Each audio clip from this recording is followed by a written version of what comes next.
السلام عليكم ورحمة الله تعالى وبركاته. مرحبا بالجميع، نرحب بكم كامل في فيديو جديد ووصفة جديدة اللي هي مادلين. راح نديروه بالماء، يقطع لنا كمية لا باس بها بزوج حبات تاع بيض ويجي ما شاء الله. راح نبداو على بركة الله. عندي زوج حبات تاع بيض يكونوا متوسطين، ندير لهم نص كاس تاع السكر العادي ونزيد ملعقة صغيرة تاع لافاني ونخلط مليح. يعني هنايا في ذي المرحله راح نخلط مليح حتى يرجع عندنا الخليط ابيض، يعني حتى يذوب لنا كامل داك السكر. هنا اللي ما تقدرش تخلط بزاف تقدري تخلطيه بالباتور حتى يرجع لك بهذا الشكل وبهذا اللون. ندير كاس، نص كاس عفوا، تاع سكر، يعني نفس العبار تاع الزيت، يعني نفس العبار تاع السكر راح نديرو زيت عفوا ونخلط مليح حتى يدخل كامل داك الزيت مع داك السكر. ونزيد نص كاس تاع ماء، يكون ماء عادي من الحنفيه. هنايا الا درتي ربع حبات تاع بيض تقدري ديري كاس تاع ماء.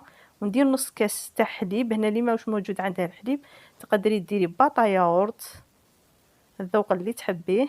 ونخلط مليح ونزيد قرصه تاع ملح وندير الفرينه. هنا الفرينه راح ندير زوج كيسان تاع فرينه، يعني عطيتك مقادير مضبوطه 100%. هنا راح ندير زوج اكياس تاع خميره فوريه ونخلط مليح حتى يولي عندنا الخليط يكون ثقيل شويه.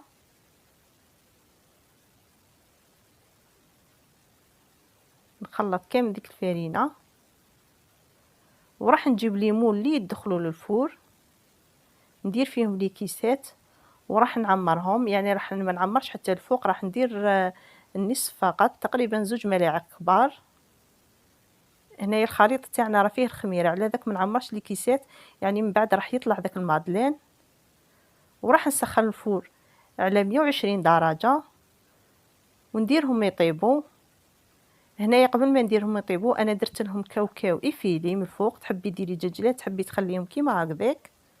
وراح نديرهم يطيبوا على 120 درجه، كي نشوفهم حماروا مع الحواشي راح نشعل لهم من الفوق.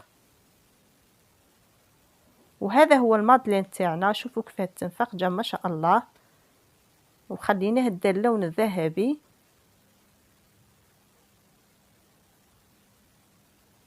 يعني مادلين سهل وسريع كما نعرفوه، تقدري ديريه مشروع تخدمي به.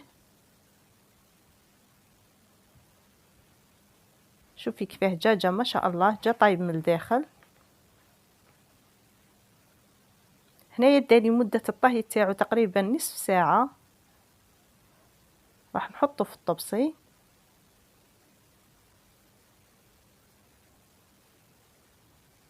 راح نفتح حبة نشوفوا كيفاه جا من الداخل.